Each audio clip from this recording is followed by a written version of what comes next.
he was in chase mode with Sierra. He had to get cool to get that anyway. So he actually was cool. I was chasing. I didn't say I was chasing. Oh, he don't chase.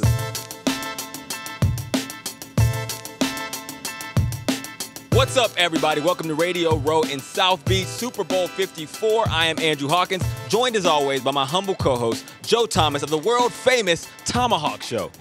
We got a chance to sit down with some amazing guests today, pick their brain, make them laugh a little bit, and it was pretty amazing today. I'm not going to lie. It was. We laughed. We cried. Joe Thomas embarrassed me in front of Martha Stewart. That will make sense later, but we had some amazing stories that you won't find anywhere else. So check out our favorite moments from Radio Row and Super Bowl 54 right here on the Tomahawk set, and Joe Hawk yourself. We have here two of the greatest Browns of all time, not myself. Obviously. But we also have the greatest Browns receiver in NFL history, Jarvis Landry, joining us. Jarvis, thanks for being here, man. Thank you, guys. How are you doing today? I'm good. I'm good. You know, I'm honored to be sitting in you guys' presence. You guys paved the way for guys like me, man. You know what? Feature it, Jarvis, because I try to tell everyone. I'm like, I taught Jarvis everything he knows. He did. You know? I've heard that one before. Well, Jarvis, he's going to be here today with us, thankfully, based on your affiliation with Old Spice. Yep. The new Old Spice Ultra Smooth line. I've been accused of being a guy that stinks every now and then. So yes. Can you please help me out here? South Beach, it gets a little sweaty. Got some cool parties. I want to smell good tonight. Yeah, no, man. I'm just here, you know, helping promote this, man, and this Ultra Smooth line. You know, it's a smooth fragrance, a subtle fragrance. Mm-hmm. You know, there's something new that they're trying, and it's out now. Yeah, I love it. So Joe has been described as the opposite of ultra smooth, but we will get past that. We're going to go to the season a little bit. We had high expectations for this Cleveland Browns team, for you, a leader on that team, and honestly, the leader in my book. At what point did you realize, like, uh-oh, this isn't quite going the way we expected? Man, toward the back end of the season, you know, when we got to games that we know we should have won and needed, you know, the Arizona game, the second Steelers game, you know, the games that, you know we were supposed to win, the Denver game, you know, those games were tough, and, you know, and it was at that point, it's like, you know, okay, you know, with all the talent, with all that we have, how can't we not be successful? Right. So we're obviously huge Browns fans, being former players, being friends with a lot of guys that are still in that locker room.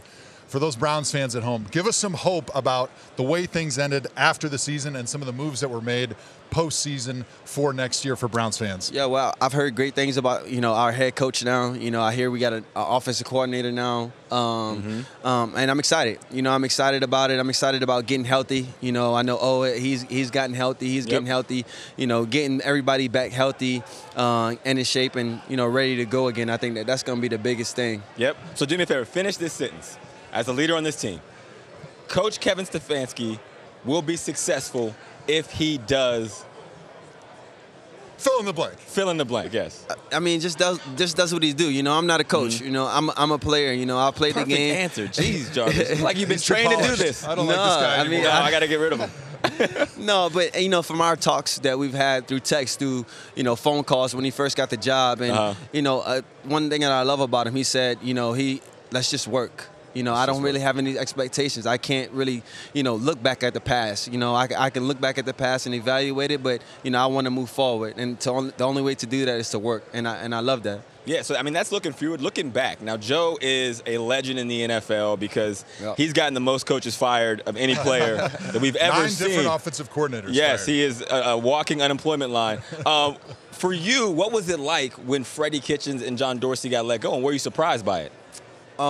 Yeah, I mean, of course, you know, I again, like, you know, I've developed relationships, you know, with both guys, you know, and going through a season, especially as hard as this one was for a lot of people, you know, it's tough, you know, because I know that everybody investment was really there. Everybody was there to win, whether it was coaching or bringing guys in, you know, it was there to be, you know, for the best of the organization and for the players in the locker room. And sad to see them leave. And, you know, they will always forever be, you know, more than a GM or more than a coach to me. They're friends. Both of us played for Kyle Shanahan. Drink your Pepsi or your Coke, whatever you're drinking. And Kyle Shanahan, we thought, had the best offense that we ever played in, right? Kevin Stefanski kind of comes from that tree working with Gary Kubiak. Tell us, what do you know about this offense that Kevin Stefanski and new offensive coordinator Alex Van Pelt are going to be bringing to Cleveland next year? Well, I mean, I know for the most part, you know, guys like Stefon Diggs, Adam Thielen, and Devin Cook, you know, they're managed to coexist in that entire system, you know, and, you know, we have a similar cast of guys. has. So it's going to be exciting to see how he brings it together, obviously in our own unique way. So, have you had a chance to reach out to any of those guys in the Vikings that have played for Kevin Stefanski? Yeah. What did they say? Spill the news right here. It's been all great talks. All great talks, man, about how he is and the type of person he is and what he's looking for. All right, so here we are in Miami. You come from here. You were drafted by the Dolphins. He's you almost still Mr. Miami. You were reside telling me here. Last night you were Mr. Miami. No. I said I was the vice president of Miami because Jarvis was the president. How great is this atmosphere that Super Bowl 54 is here in South Beach? Man, it's amazing. It's amazing. It's special that it's here too. And just the culture here. Everything that's going on this weekend. The NFL. Everybody does a great job. But obviously, it's the Super Bowl. And it's important and it's special. The only bad part about it is we're not playing in it. Prediction: who wins the Super Bowl? Kansas City. Who's Kansas the MVP? City. You can't win a Super Bowl without your quarterback. It goes to the playing quarterback. well. We all know. Yeah, your quarterback has Kansas to play City's well. There's been a lot of receivers, a lot of kick returners. No. You make a big play. Yeah. You never know. Yeah, but I, even that one, I think Tom might have just been like, "Here you go, you can have it. You can have it." Give it to I got somebody 8 already. Jarvis, well, thank you so much for joining us, man. It was a true pleasure. Welcome back to the Thomahawk set live from Radio Row in South Beach. Joe Thomas, Andrew Hawkins, and we got joining us now the best quarterback in NFL history. Yeah, I said it. Russell Wilson of the Seattle Seahawks. Russ, welcome, man. What's up, squad? How you guys doing? We're Doing good, great, man. So you're here with Bose. Tell us about what you got. Oh yeah, I got my Bose 700 headphones, the noise canceling. The 700s are awesome for me because obviously I love music, Joe, as you know. I love rocking and music. Hawk, as you know, I saw you in the little funny Keep the Bose. Yeah, entering the stadium scene. But for me, ignoring the noise, especially throughout the season. You go through so many highs, some lows, and everything else, and just to be able to focus. I'm a big person. I'm constantly singing music on the field, so that's kind of my secret little sauce. I love that. I can't sing, but I like to believe that I can. Yeah, so I gotta say thank you for dropping off new pairs of those Bose for all of us here on set. That was really kind of you. It's going to be great going home on the airplane. But you saw Mr. Hawk's awesome video, went viral about guys showing up to the stadium, and we had pre-Sierra Russell Wilson. Yes. Not a lot of game. After Sierra Russell Wilson looking pretty good. So who wore it better? Was it you or was it Hawk when he had that sweet wig on? Right here. I think you can see it. Look at this. Well, first of all, that outfit's amazing. His pre-C was right on the money. The cargo pants and all. And then the silk champagne jacket I loved. I think Hawkman rocked it just as good, if not better. You know what? It's a level up. He did look pretty good, but everyone always wants to know, like, Russ before Sierra, kind of a nerd. After Sierra, he's so sweet. That's what Hawk was telling me, at least. No, that's bull. So it's a chicken and the egg question. Did you get cool, then you found Sierra, or was it Sierra made Russell Wilson cool? I started getting cooler along the way. So it was a little bit of both. Listen, this is what I realized. I'll break it down for you. This is what I realized. I realized that when I was single, right? Every great jump shooter, every great basketball player, they gotta have the 3-point game. Yeah, like they gotta have the layup lane, right? So the 3-point lane is the suit and the tie and all that. You can do that. All of us, we can do the layup line. We can have the shorts and the shirt, the Nike shoes. Yep. But the mid-range game is the key. Oh, so I had to step up my mid-range. I need to write that down. Write that down. Mid-range game. Mid-range game is important. So here's the thing: when he was in chase mode with Sierra, he had to get cool to get that anyway. So he actually said I was cool. chasing. I didn't say I was chasing. Oh, he don't chase. Hey, when you're Russell Wilson, Sierra comes to you. I like that either. Don't get anybody in trouble either. All right, Joe. All right, so let's switch gears to football, man. Obviously, I've said this since the beginning. You've been my favorite quarterback. Everyone always asks me, what quarterback would you like to play with? I'm like, Russell Wilson. I think you are the top quarterback in the NFL, obviously in a tight MVP race with Lamar Jackson. What have you seen in his game that has surprised you, or what stands out to you which makes him so special? Well, I think, his clutch gene, I think at the end of the day, to be great, you got to have a clutch gene. I think he has it. When the game's on the line, he wants to find a way to make the play, whether it's throwing or running, and he's got it all. We got to exchange jerseys at the Pro Bowl, so that was amazing. That was one of my highlights of the Pro Bowl. Love it. Awesome. Just switching jerseys. I'm sure that was a highlight for him. With the young bull, and just it was pretty cool. So, he's spectacular, and he's been able to do a lot of things, and he's going to be a great player along the way. So a lot of people talk about you being one of those first quarterbacks that could really extend the play outside the pocket, make people pay with your legs, but also keeping your eyes down the field. That's the new generation of quarterback coming in. You see guys like Lamar Jackson, Deshaun Watson. Is there anybody else besides those two guys that you really like watching, and you might even be able to take a few things for your own game from?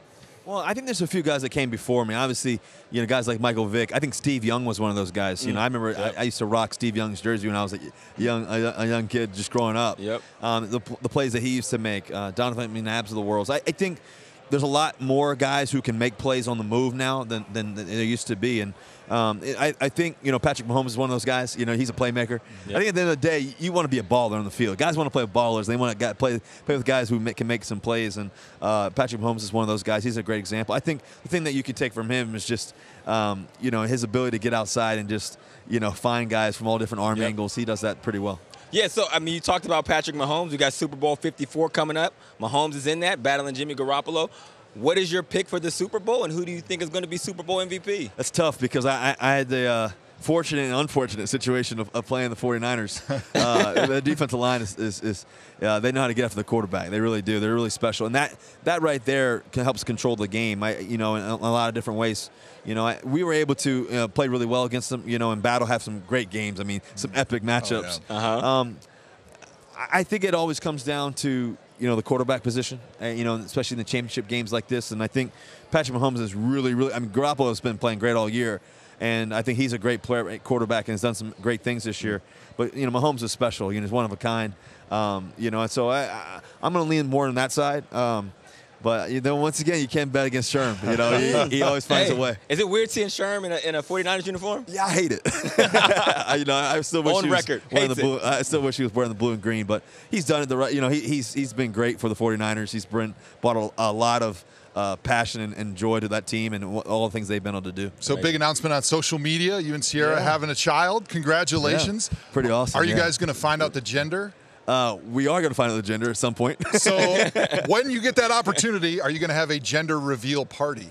I don't know. We haven't really gotten that far. Because that's like a big thing. It's like you got to cut into the cupcake. We'll have a gender reveal moment probably. I don't know. Can I be invited? Well, we know we'll be invited, but we were wondering what other A-listers besides the two of us from Tomahawk Just Show. you guys. Just us. All right. Hosted. VIPs only. Love it. Be ready for the Russell Wilson Sierra gender reveal hosted by the Tomahawk Show. Russ, we appreciate you joining us here on set at Radio Row, man. That's a pleasure, Joe. Good seeing you, Hawk. Good to see you. Appreciate you, brother. My guy. Yeah, grateful, man.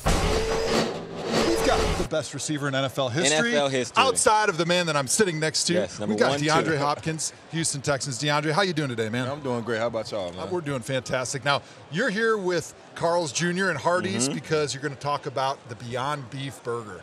Oh man, so it's a Beyond Meat burger. Carl's Jr. and Hardee's actually are doing something, man. It's amazing. They're partnering with Beyond Meat, which is the first of many fast food chains that are offering that alternative of a beef burger. Love it. And starting Monday, actually, with the purchase of a large drink, using the phrase, I guess, Beyond instead of word, but using the phrase Beyond the Game.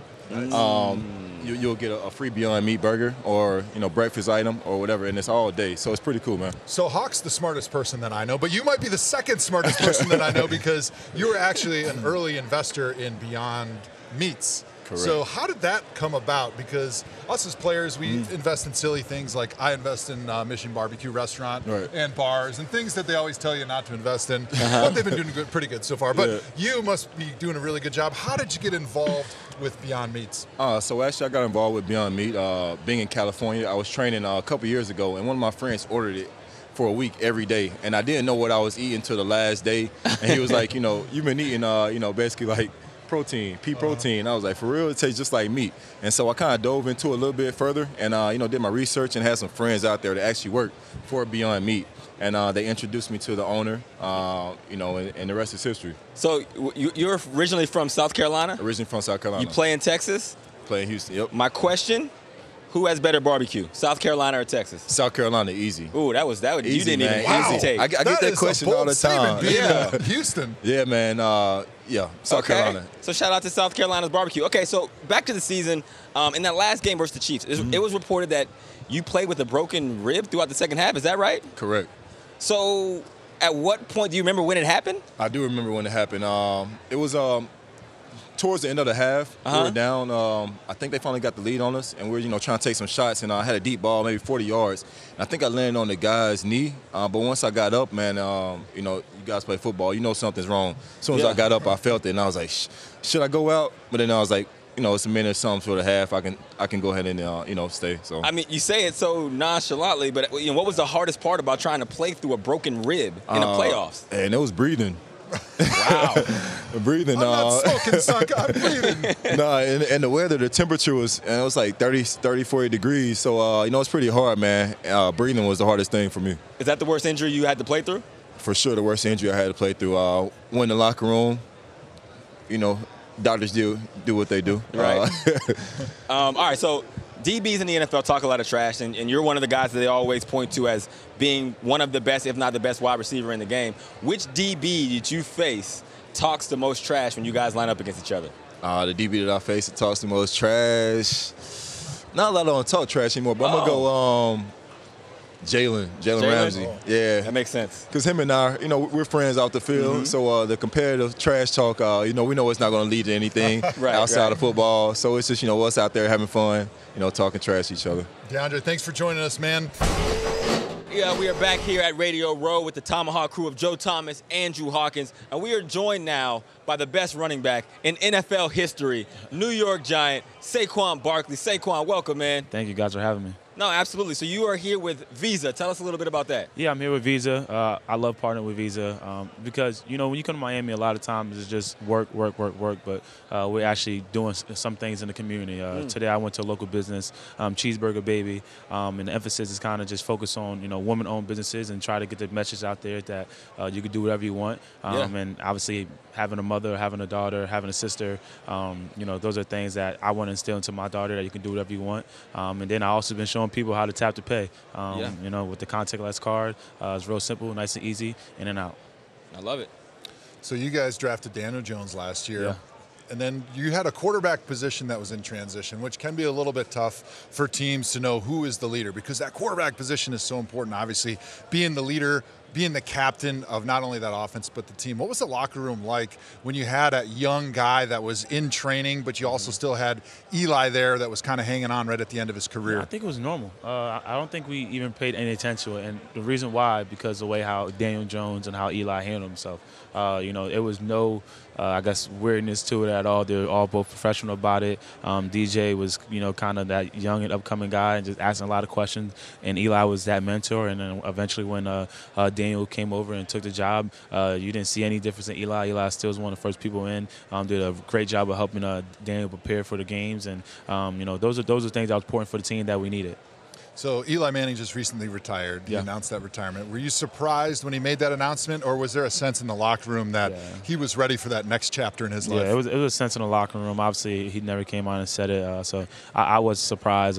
I made sure that the last game I got one of his jerseys at least, and we traded Hope jerseys. you saved an extra one for me, because that would be a nice one for the wall. Exactly. But I made sure I got one of his jerseys. But it's sad to see him go, but he gave the game, a great 16 years, 2-time Super Bowl MVP, and he got to go out on his own. He got to go on his own and got to go as a Giant.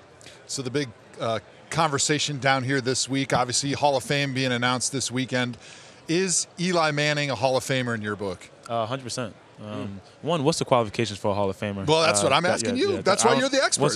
We're just a couple of what do we know? pencil heads here. But like for me, I think when you look at it, he checks it off. He checks everything off.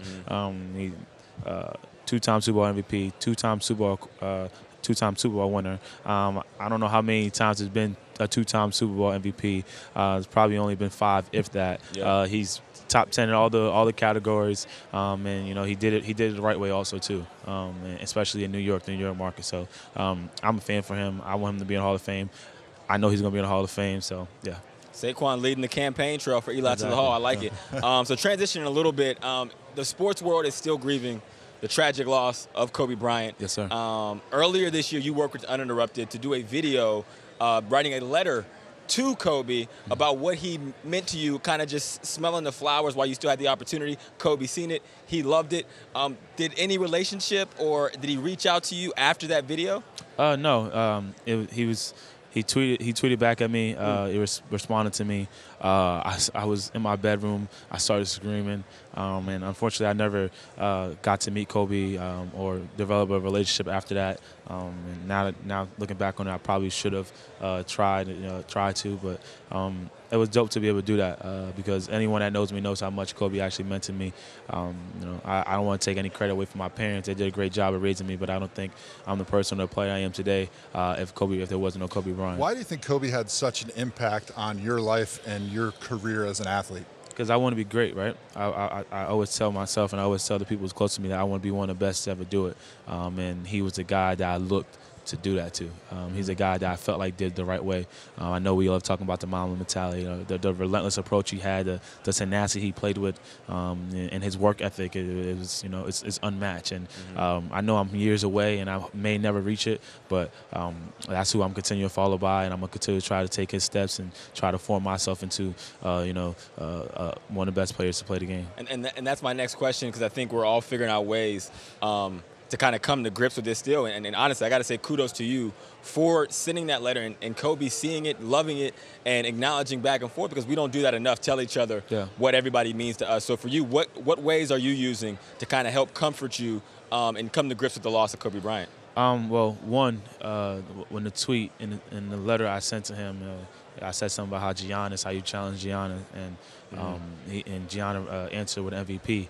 And his tweet back, he kind of challenged me back, and I kind of failed him this year, the season to go the way I would like. But the way that I'm gonna try to, go out and try to make him proud is by going out every day and go out there and work my butt off in the off season and try to form myself into the best player I can and try to answer to that challenge that he gave me. Yeah. So what is your goals for this season? My goals for the season, the way I look at it is, and I was talking to my friends the other day, I really don't write down too many, and I don't write down individual goals. I put what the main goal is, and the main goal is to win a championship.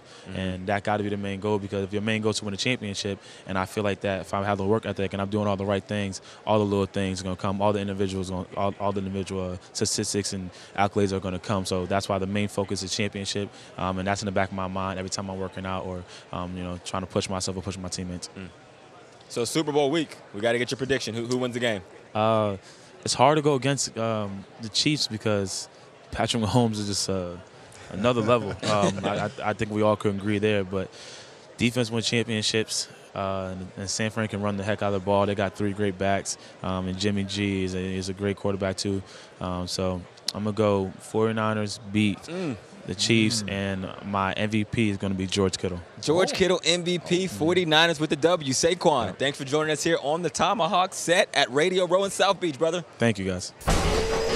Now joined by the Martha, the myth, the legend, Martha Stewart, joining us here on set. Martha, welcome. Thank you for having me. This is so fun. Absolutely. The excitement of Super Bowl. Now, you are here with Tostitos. What is going on with Tostitos? I am. Well, Snoop and I were asked to do the introduction to the new Tostitos chip and the avocado salsa. And you're going to love this snack food. This is really great. Snoop doesn't like avocados so much, but he actually, I think he likes other kinds of green. Yes, I've heard. But he did pretty well. He did pretty well, and it's a very funny commercial. So I can't wait. So we're who having came fun. up with the recipe? Was it you or Snoop? Because you said Snoop doesn't really like We might need avocados, to but he put likes some recipes. disclaimers. Snoop would do better coming up with recipes for the chip. The chip, he's more of a munchy guy, Yeah, from what he's I done understand. munchies. Right. All right, so my co-host here, Joe, he's known as an excellent cook in NFL circles. By NFL standards. By not NFL exactly standards, the same which Well, circle. I would think with all the eating that goes We do a on lot of eating. Super Yes, Bowl he weekend. does a lot of that. Do you know that I was told today an astonishing fact: 500 million pounds of snack food Wow. are produced by PepsiCo. Well, I'm only eating half of that. Yeah. But the other half is 500 eaten million. by those fans out there of Tostitos. I know, it's incredible. So That is incredible. So I like Tostitos with all kinds of things like caviar and sour cream. Wow, that's high class. That's Tomahawk Show level right there. When you're eating And caviar with your Tostitos avocado, chips and avocado salsa. Yum. What are your other favorite Super Bowl game day snack foods? Well, we have 5 really incredible wings recipes at Martha Stewart, and so we make all 5. and big bowls of them because they go real fast. I would imagine a Martha Stewart wing set goes pretty fast. And then I like ribs too, but we make really delicate little ribs. We have to find the little pigs and little ribs. So you're talking about cooking meat. Sounds really good. Joe once famously finished off a tomahawk steak with a flamethrower. Wow. So what are your thoughts about that unconventional way of finishing a nice piece of meat? What was the fuel? So it was a propane fuel. Yeah, see, I wouldn't. You don't do propane grills? No, I have wood grills, not even charcoal. I do wood that I really cook all the way down to the red hot coals. I'm a purist. You're a purist. I am. I'm not. I just like meat and protein. No, and, you would like my tomahawk. You would like my tomahawk. What's your tomahawk steak recipe? Oh my gosh, it's so good. It's basically it's really simple. Get the best tomahawk and salt and pepper it. Lots of black pepper. And then slowly cook it over those embers, slowly, and caramelize the outside, rare on the inside. Like rare? Yeah, like rare on the inside, and then I slice it nice. Oh, a nice thin one. So I'm a big sous vide person. I know a lot of my chef friends, they make fun of me because it's kind of cheating, but I love doing my tomahawk a little warmer, like 140, 145. Kind of sous vide? In the sous vide, because really? it renders those fats for about 6-8 hours. And then you use the propane torch? Then I finish it with the torch, or you can finish it on your wood grill. So showy. I'm wondering if I can come on your show and show you the right way to do a tomahawk. Yes, that would be okay. I would go for that. But where'd you get a sous vide that's big enough for a tomahawk? So I bought a giant bin on like Amazon.com or something like that, and a nice stick. I put it right in there, and then heats the water bath. What temperature? So I was saying with my tomahawk steak, I like about a 145. So it's a little hotter than you do like a fillet. 6 to 8 hours because I really like to make sure it's tender. Then I'll throw it back in the fridge, kind of harden it up before I finish it. He seems to know what he's talking about. I don't really know a whole lot except for what I've read on Martha Stewart. I knew coming into this day that Joe was going to embarrass me in front of Martha Stewart, and here we are. So one of my favorite celebrity friendships is you and Snoop Dogg, as two guys who are unconventional friendship ourselves. I hated him the first time I met Andrew. Well, we just sort of liked each other. He came on my show a few times and made sort of green food. He did some brownies and he did some other things, and green potatoes, and so we kind of hit it off. And then we did the Bieber roast, and that was the cement in the relationship. Yeah. So we became really close friends after 4 hours of shared smoke, and then somebody saw that and thought there was some chemistry there, and of course there was, and we've had a very nice show. We're on our 3rd season of Martha and Snoop's potluck dinner party with all those celebrities. I'm sure the invite's in the mail. Yeah, we're coming. Yeah, you're going to come next. Yeah, we'll be there season. next year. You bet. Here's a great question. Brad Pitt was recently seen at an Oscar party wearing a name tag with Brad Pitt on it. At your dinner parties, at your Snoop and Martha dinner parties, do you make everybody wear name tags? Well, once I had a party in Westport, Connecticut when Robert Redford and Paul Newman lived there. Remember those guys? Oh, yeah. Okay. So they were handed name tags. Robert put on Paul's and Paul put on Robert's. Boys being boys. No, that's kind of silly. Brad Pitt, like he needs a name tag. Is there any person, because you know everybody and everybody knows you, is there any person that would make you starstruck? Because I would imagine they would have to come from like the present company Brad excluded. Pitt. Brad Pitt? Yeah. Oh, I find him very attractive. Yep. So do I. That makes 3 of us. That makes 3 of us. All right. So my final question here. You told us before we got on air, you've been to 20 Super Bowls? At least, maybe 25. What has been your favorite city during that time? Well, I really do like Florida because it's warm. I don't like sitting in the cold northeast but no Cleveland Super Bowl for you. So it's a little cold. But I think Miami's done really well. Tampa, we had a really great Super Bowl in Tampa. I like Phoenix too. That's always fun to go to. There you go. Yeah, so I've been around at these Super Bowls. I like it. And you're a big sports bettor, as we were talking. You're looking for a bookie right now to be able to put some money on San Francisco. Tell us about that. I have to do San Francisco. My 7-year-old grandson, Truman. Hi, Truman. He wanted me to put $40, and very specifically $40 on San Francisco. So I have to find the bookie, right? He must have some insider knowledge. He probably does. Maybe we should get on that, but we can't because we're NFL employees. So who do you have winning? I think San Francisco has San to win. Francisco? But I'm All going to right. hedge the bet. I'm going to bet on Kansas City, and we're going to see who wins. All right, and I'll give him the winnings. Thank you for joining us, Martha. It has been a pleasure. is joined by the best wide receiver in NFL history, Stefon Diggs of the Minnesota Vikings. Stefon, welcome, man. How y'all doing, man? Thanks for having me. No, absolutely. I mean, the Minnesota Miracle. I've never seen that play. That's my first time ever seeing it, Me too. which is cool. But what was you're here at Super Bowl. Yeah. Like, what do you remember from that play? Like, what stands out? Because it was such an incredible moment in the game of football. It was definitely just something like, one, I'll never forget. Two, it was like a blessing out of the sky. Things like that just don't happen. Right. End of the game touchdowns, and I was just more so in the moment. For like 3 weeks later, you know, I shared it with a lot of people, and I kind of feel like it's something that will forever be a part of my game, of course. Has life changed since that play? Yeah, just slightly. Yeah, how? Give me an example how life has changed since that. Oh man, I think I was in the mall, and I think I was in a store. I was buying my brother some Nike stuff. And some people there were like, "Don't worry about it. I'll take care of it." You know what I'm saying? Thank you. That's not too bad. Yeah, and I actually went to Adidas after that, and I was like this. Yeah, I'm buying this stuff. So it's all good. You know what? You know how famous you have to be for people to buy you things. things and they know you have money? That's a different level of fame. No, I wish. Someday.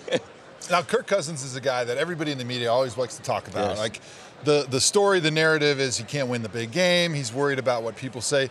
What is your perspective on how the media and people in the outside world see a guy that you know very well because you've been sharing a locker room with him? It's so tough, and it's easy to paint a picture in that situation because outside looking in, you can draw opinions and assumptions, but the guy's the same guy every day at work. You know, he's the same guy he is to me as he is to Adam or to me and the lineman. So he's the same kind of guy. He brings a lot of fire that people don't really see all the time, and it's kind of easy to pour him down, but when he plays well, people don't say a lot about him. You know what I'm saying? People kind of wait for 4 or 5 games and say, okay, this guy's playing some heck of a football. And it's just like, all right, well, he plays well. When he does play well, give him a pat on the back. He's a good quarterback. So it's just an easy to ride the wave, I guess I would say that. He was playing at an MVP level for a good part of the season. It seemed like he had a lot of growth. What did you see from him being in that locker room as far as his growth and how he improved as a quarterback for the Minnesota Vikings this year? It was just that second year, especially feeling more comfortable. You know, that first year you try to figure it out. You're trying to play well, but that second year he took those extra steps. He became the leader of our team, and he led us to the playoffs. You know, we fell short, of course, of our goal, but he played some great football at some crucial times, and I think it should be, credited. So a couple former Browns here. We just hired your guy, Kevin Stefanski, your offensive coordinator in Minnesota, and there's a lot of Browns fans at home that are wondering, what are they getting in a head coach with Kevin Stefanski? From my personal view, of course, I can't speak for everybody, but I like him. I like his approach to the game. He brings structure, he brings organization, and how he does things, and kind of had that mindset of a head coach and what we want to do to win, and always being on the same page and having that camaraderie. So he doesn't mind you having a lot of fun. You know what I'm saying? I'm probably a lot of fun out there, to deal with, but he doesn't mind that. Long as you balling and long as you're doing what you're supposed to do and keeping it team oriented, I think they're gonna like him. Well, they're gonna need that for a lot of the personalities they got in Cleveland. All right, for you. To me, you're the most underappreciated wide receiver in the NFL. That's honest to God I true. appreciate that. He told me that too. So I wouldn't believe anything. Did you believe him? I don't believe anything that comes out of that guy's mouth. That is the truth. For you, what goals are left for you at receiver? Like, what are you hoping that people realize about you that you don't think you've made a big enough statement for yet? Just as far as I try to be even more consistent. Being year in and year out, different team, different scheme. You're trying to build an identity, and I just try to go with whatever is going on, and kind of like just be that teammate. So for me at this point, I'm trying to, you want all the accolades, but as far as like being the best at your position is probably like my number one goal always. I always want to be the best in my position and be one of the best ever, but that's a long process. So for me, just taking it one day at a time, I'm going to continue to get better. I'm going on year 6. I'm feeling kind of old. So it's time to get this show on the road. And I things that I want for myself, I really want to play in the Super Bowl. That's what I really want. I want to be in the Super Bowl. I like the big stage. I want to get there. We're excited about not having you on our desk come the following Super Bowl. Exactly. Do you think your fashion game is overlooked? Somewhat. You don't get the respect you deserve. It's easy to say that. Kind of like I was taught by an old guy. He said, let everybody else build you up. You just kind of like fall to the wayside. Let everybody else do the talking. All right. Well, I think you're overlooked, man. Thanks, boss. Respect his fashion game. All right. This guy is Mr. Drip. That's a guy that's got no fashion right there. All right. Andrew Hawkins. I have no idea what I'm talking about. He's even got a stylist. He's got no fashion. All right. Greater outfits here today. We had a lot of consternation about what we were going to wear on this big Tomahawk set here what's today going at on Radio here? Row. So you got to tell me what is going on, and who's got the better outfit today? Me or Hawk? Listen, it depends on where we are. You're super casual, comfortable. You know what I'm saying? I would say smart, casual, comfortable if I had to define it. All right. Sleek. Sleek. You know, debonair, I think Debonair, I like that. What do you think about the Put that in my Twitter bio. I like on the side that's right here? on. Shirt jewelry? That's so Nobody's 2021. ever done that before. 2021? Shirt jewelry. Oh, man, Get the future him. already. All right, well, last question. Yeah. Super Bowl pick, who wins? I've been going back and forth all week, but I like San Fran's defense. I played both teams. Yeah. You know, I think Kansas City's a heck of a football team, especially offensively, but people sleep on their defense. They're very active. You know, Frank Clark is amazing off the edge. Tyrann Mathieu back there. But I played San Francisco as well, so it's going to be tough. You know, my heart tells me defense wins games, but you got to like Patrick Mahomes. So who you got? But your head tells Give me you some. the offense is what wins games. You guys making me pick one. Pick one. Pick one right That's here. what you do in the media. Hold you you to have its to make media. outlandish I pick- claims and then stand behind it I love forever. it. I love it. I'm gonna go Patrick Mahomes. All right, Chiefs win. You heard it here first. Stefon, thanks for joining the Tomahawk set here at Radio Row, brother. Thanks, guys. We've got special guests right now. We've know. got the greatest set of twins in not only football history, but athletic history.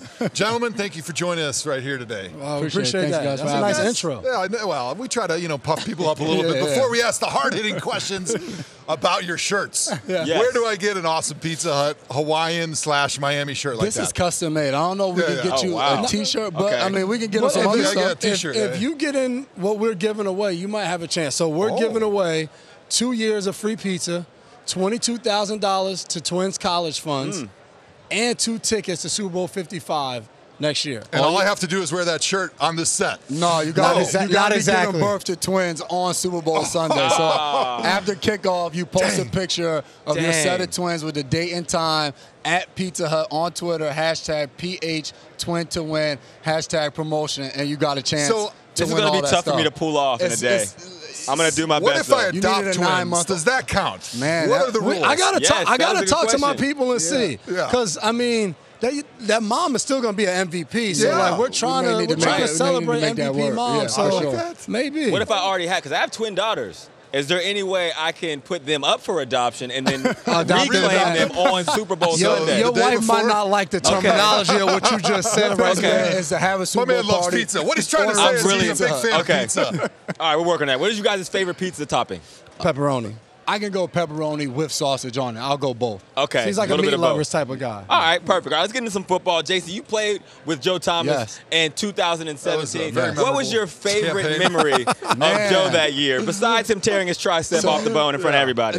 Even there's a story with that, but when I first got the team in OTAs, like I didn't know if Joe was still playing because he never came outside. Like he didn't take part in any OTA. practices. He was just in the building. Like I wasn't even watching lifting, practice. I was none of inside. it. But like when he tore his tricep, I was hurt that game, so I was inside in the training room, and he walked in and like people were like, "Joe, I'm so sorry." He was just like, I mean, it was a streak. It had to end at some point. I was just like wasn't, you know what I mean? It was no emotion. It was just like, it's football. People get hurt. Like, I'll be fine. Yeah, he had a lot of losses. That was just a different kind of a loss.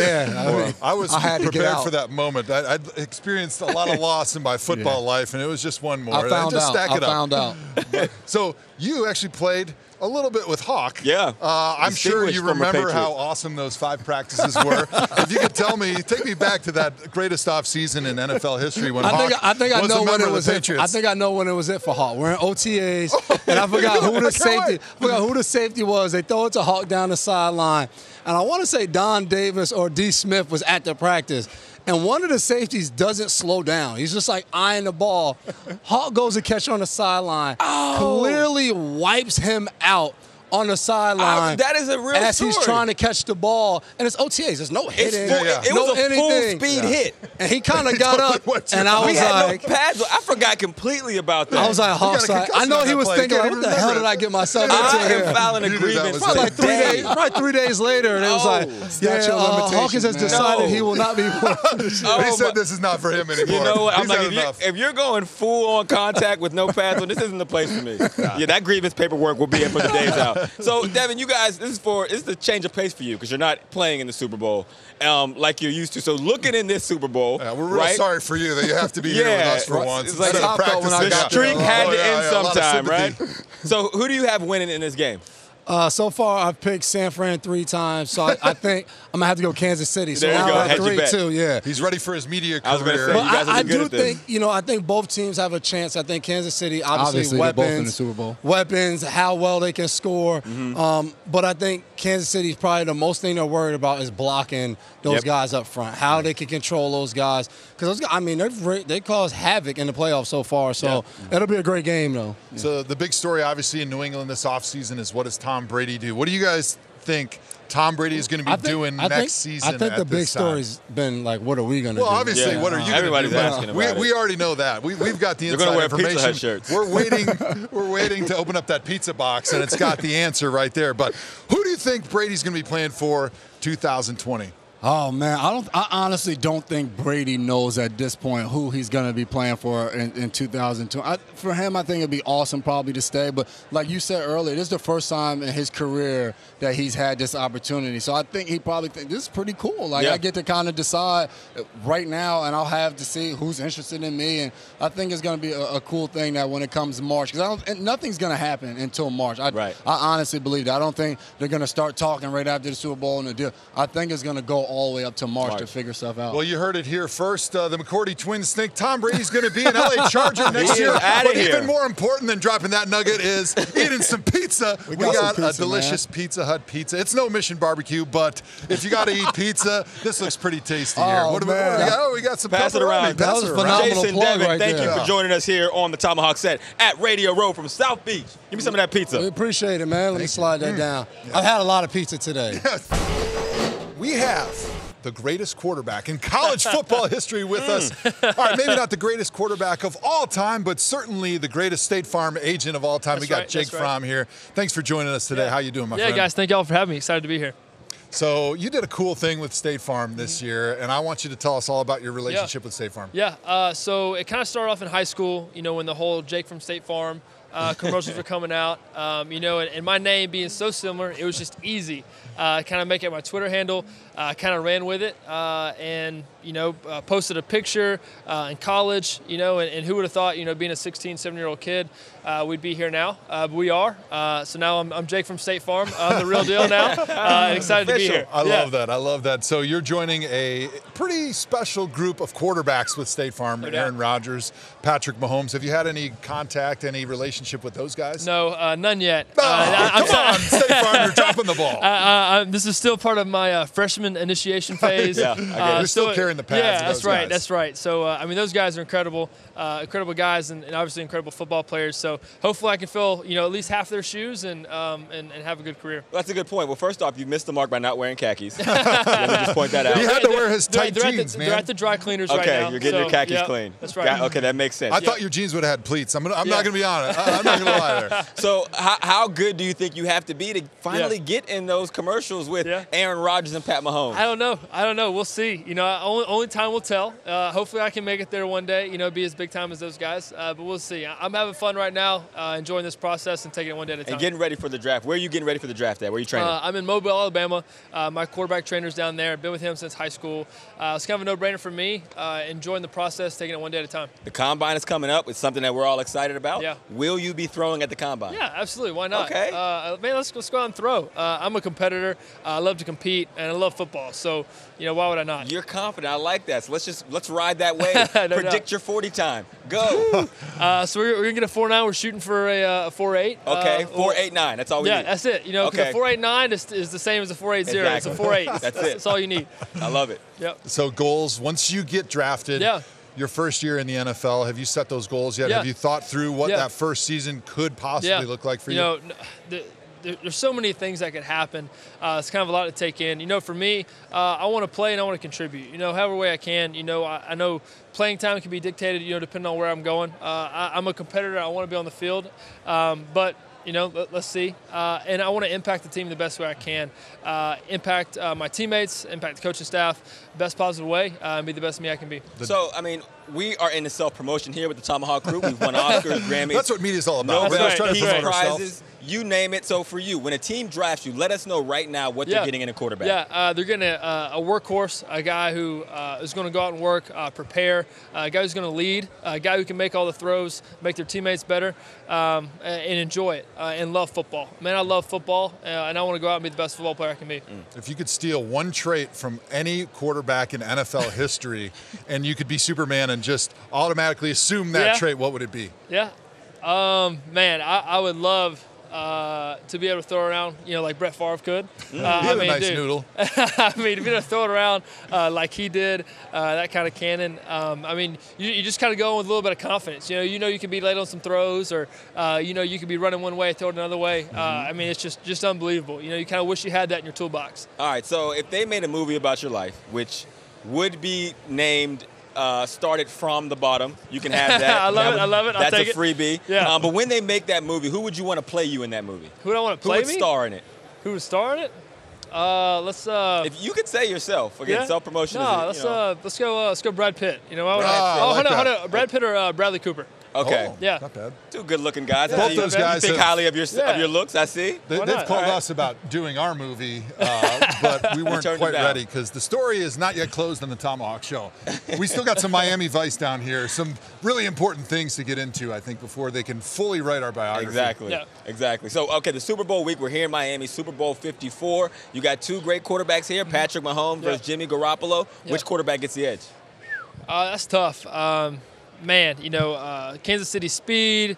You kind of have the line of scrimmage dominance by the 49ers. I think the 49ers win it. I think they're winning the line of scrimmage. I think it starts there, just because, Joe's here. But thank you. The second rule of media is always suck up to everybody you're talking to. But I think it starts there. They're playing good defense. Their defensive front. They're running the football well, and I think they're going to pull it out. You're looking forward now to your NFL career, but take us back a little bit. What's the thing you're going to miss the most about being in college? Gosh, probably the relationships with the people, the guys in the locker room, the coaches, my teammates, and it was fun, playing with them, going and suiting up with them in the locker room every single Saturday. It's just something you can't get back. It's sad it's gone, but excited to walk into a new locker room, make new relationships, call those guys brothers, call those guys family, and I'm excited. I'm ready. Jake, thanks for joining us live on Radio Row from Miami and Super Bowl 54. Thank you. We are joined by the best wide receiver in NFL history. Devin Funchess is on the set. Dad, what's up, man? I won't take all that credit. How you doing? How you doing? Nice to be here. So your rookie year, you played in the Super Bowl. What stands out from your experience when you played for the Carolina Panthers versus the Denver Broncos? It was just to be in that moment. It was fun. It was exciting to be there. I never got too high and I never got too low. Yeah. And just took the experience as it is and tried to make every play that came my way. So the story that we like to tell on our podcast, the Tomahawk Show, is the first time I met Andrew in the locker room, I thought he was a real jerk. He was really to himself. He didn't want to talk to the big uglies in the corner. And I was thinking, man, I'm never going to be friends with him. And, well, like 5-6 years later, we're like best friends and we got a podcast. That's the best podcast on TV right now. What was your first experience when you met Cam?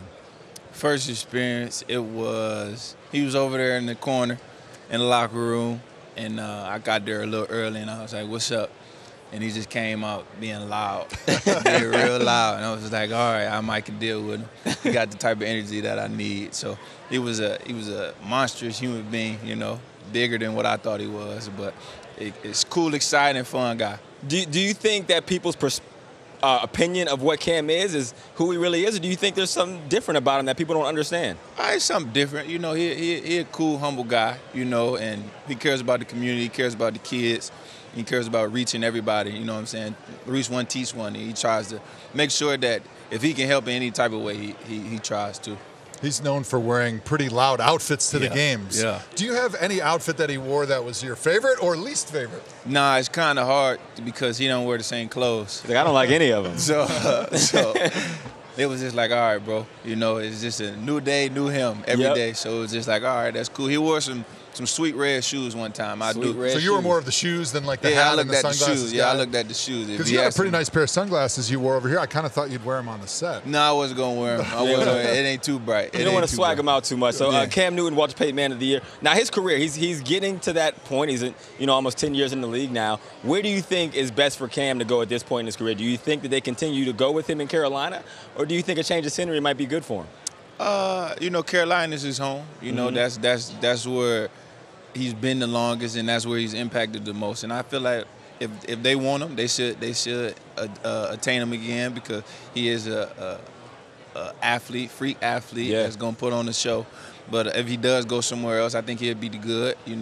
He's a competitor. He's gonna fight the challenge, and he's gonna want to prove everybody wrong that he can do it. Yeah, but what do you think in his mind is best for him, to try to continue things in Carolina, or maybe go to one of these franchises that is maybe just one quarterback away from maybe being a Super Bowl contender? I really can't tell you what he's thinking, but if he does leave, I think that he would be a good fit for any team that he goes to.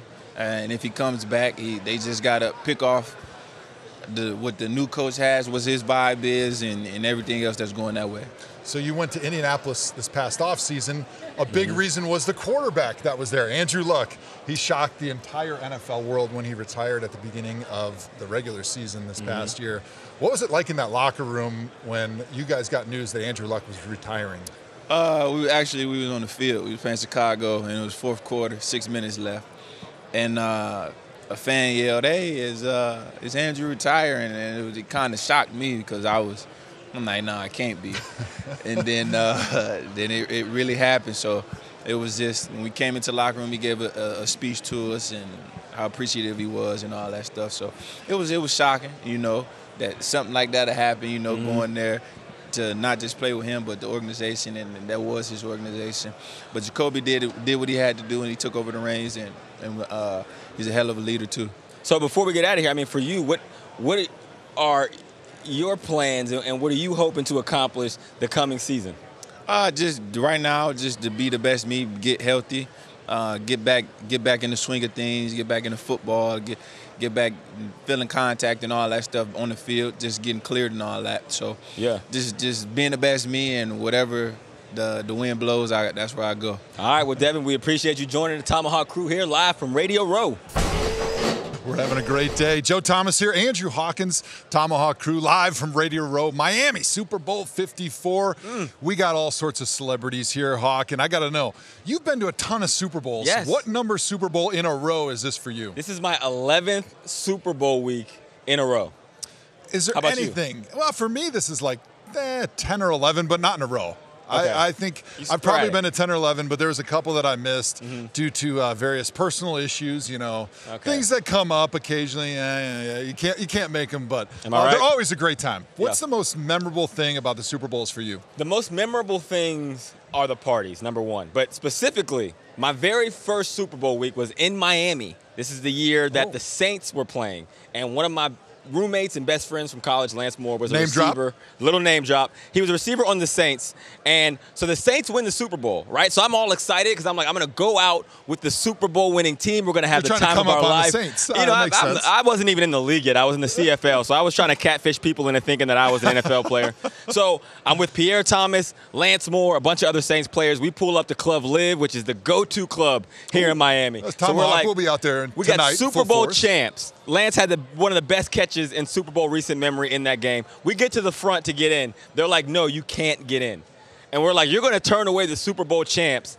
The bouncer said, P. Diddy bought every VIP table for the night, and we're at capacity.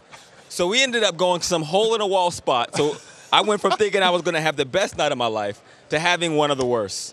That's my memorable Super Bowl story. How is it still a bad night? You were celebrating a Super Bowl championship with one of your best friends in Miami, and you're going to tell me it's the worst? Is it because where the expectation was? Yes, when I won the CFL championship, we also spent our night in a hole-in-the-wall spot, let me guess, which was normal. Diddy bought out all of those tables at that CFL in championship Saskatoon, as well. exactly. In Saskatoon. So my question to you, what is your favorite Super Bowl party memory? So my favorite memory is also filled with disappointment, and which kind of echoes our career. It's sort of the theme of the Tomahawk Show here.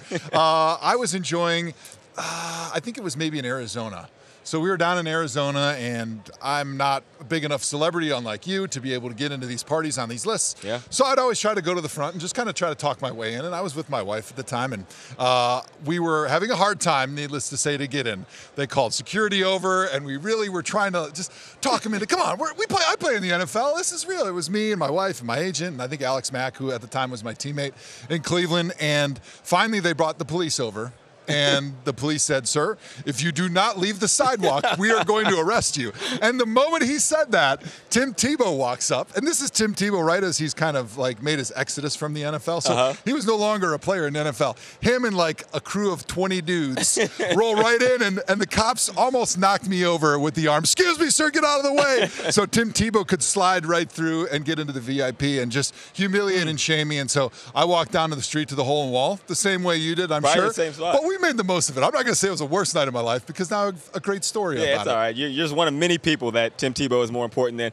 My question for you, Radio Row, one of the best parts of the Super Bowl week. Was there ever a moment you were on Radio Row and you were starstruck? I feel like when you walk around, you see so many Hall of Famers, and then you also see so many different people that are huge in the celebrity, in the world of entertainment. Today, when we had Martha Stewart on set, that was a big moment. I was a little bit You were a little starstruck giddy. because I am a little bit domestic. I like to fold my fitted sheet. You know, Yep, I like to we stay all up do. with those things. And I'm sort of a chef at home, and I like to throw a good party. And so having her was kind of a dream come true. There was one Super Bowl, I was walking in Radio Row, not paying attention, and I bumped into somebody. And I turned around and You're said, oh, like, excuse me. Get off me. And I look, and it's Beyonce. Oh.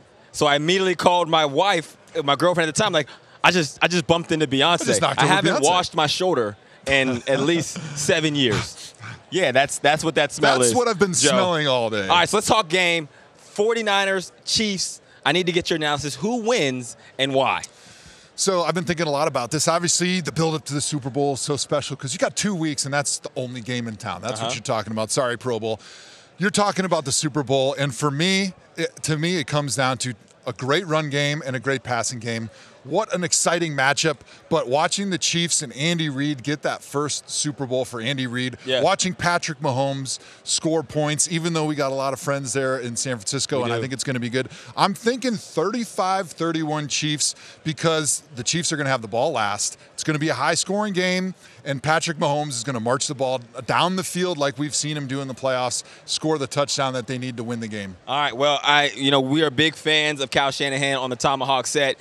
Drink your soda at home. But, yeah, you're right. I agree. Patrick Mahomes, he's a next-level quarterback, as good as the 49ers are on defense, running the football. I think it just comes down to Mahomes is going to have the ball last, and he's probably going to produce points. So I'm going with Patrick Mahomes also and the Chiefs to be Super Bowl winners. We are aligned there, which probably means we're going to be wrong because we've lost a lot when we get together. Thanks for hanging out with us here in beautiful Miami at Super Bowl 54. For more Thomahawk Show, make sure you click subscribe. We got a bunch of mind-blowing stories and interviews and star-studded guests coming right here on Radio Row. Joe, take us out. Joe Hawk yourself.